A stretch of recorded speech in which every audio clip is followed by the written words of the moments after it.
Another episode, Real Estate Hunters. Gotta get out there. It's called Real Estate Hunters for a reason. You have to go hunt. You gotta go hunt the real estate. The principles I cover in my book will get you to where you wanna go. Cash flow is king. You take your notes, you go vet the deals, and you go drive them. Real estate hunting is important. I got the nickname, the Robin Hood of real estate, because I literally help the rich and I help the poor. I help the rich get richer, and I help the poor realize there's new ways that you can actually change your wealth. You can buy a fourplex for 3.5% financing, 20 grand down to buy a $700,000 building. You live in one of the units, you rent out the other 3 to cover the whole mortgage. These are the principles I cover. You gotta check this stuff out. Next episode, coming up. Alrighty, so really cool property, really cool street. Like, it looks like it's a cul-de-sac, but then it kind of tears to one side, and then it has a little side street. Cool property. I like the Wayne's, whatever this stuff is called, wainscoting or whatever it's called. This is a nice little touch. So this is an office that's off of the front that you can close. It has a closet, and then it Jack and Jills into these bedrooms. So you can close this off. This stuff is awesome. People love these little attentions to detail. Really, really cool. This can be a little nursery. This can be an office. This can even be a little place where somebody just, you know, hangs out, a gaming room with beanbags. You can seal this door up, which I think is a really smart move, so it keeps it away from the rest of the house.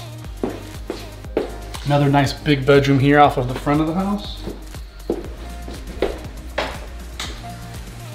Really nice fully remodeled bathroom, big glass shower. And then you have a full laundry room, which people love.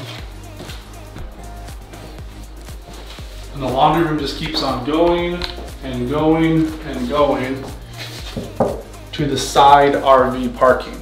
Again, more land, more space, you can put more toys, it becomes way more family friendly. And then the bedrooms, Jack and Jill off of this big main living room. Like, this is what we like to build. We like to build great rooms. This thing is even an extension off the back even more. Bar area. So this is a really cool area here. You got an old school bar. Like, I bet if this bar could talk, it's got some stories. Hanging out here, having some scotch, just like old school. But this is cool. Got your cigar humidor. This probably goes into the garage. And I was right. So if you're a garage person, guaranteed the same guy that was behind the bar, bartending and making cocktails, this was his like baby. These are all hand-built storage that are solid wood. This was his workshop, you can just tell. There's doors up here, there's storage. You got these really cool old pumps, these sliding custom built-ins. Like, dude, this has got like really cool old man written all over it. I bought a house very similar to this for my family, and just having that really cool vibe in the house is awesome. Plus, the whole house was built in the 50s, so it was built with redwood, like really solid, high quality construction, which we look for. These big I-beams are probably through the whole house, which means it's super solid. And there's a ton of room up here. Because we have this big, huge beam, I can do a loft. We can do an artist loft. We can do like a playroom for the kids with a staircase.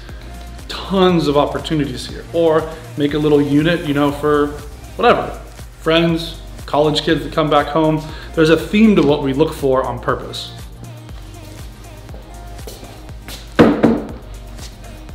This is literally like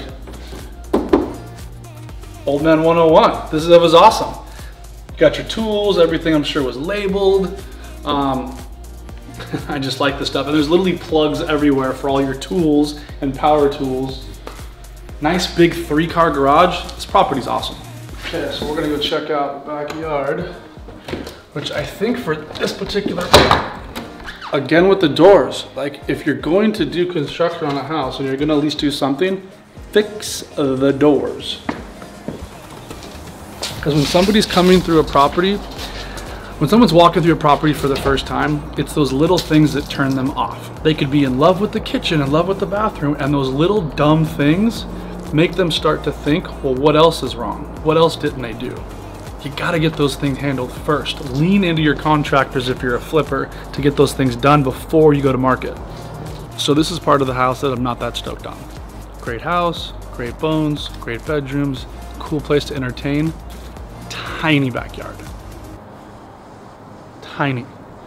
If you don't care about yards, that's fine, but like this is probably gonna kill the deal for me because the yard's too small. We're not gonna get the value. Someone's not gonna come in here and pay what we want them to pay. Too small. So this is the kitchen. It's nice and it's open, and then it kind of like goes into this like little sitting area that gets a ton of natural light. It's actually right behind you, which I love. This area, really, really cool. Then you step into this part, which dumps into the dining room. Probably a little bit of wasted space. So again, I would blow this wall out and open up the whole house so you can see all the way through to that huge great room. Do a giant island here. This is still a dining room, but you can see it through the whole house. This is kind of a waste. And then you can see it. For me, it's all perspective. What is the client, what is the end user going to see when they walk in? If they see this big expansive property, they're gonna think it's bigger than it really is. This is a huge property. It's almost 4,000 square feet, but it can look and feel bigger. And then we're back to the front. We're gonna head upstairs. So it's a little cramped up here. It feels a little confined. The ceilings are low.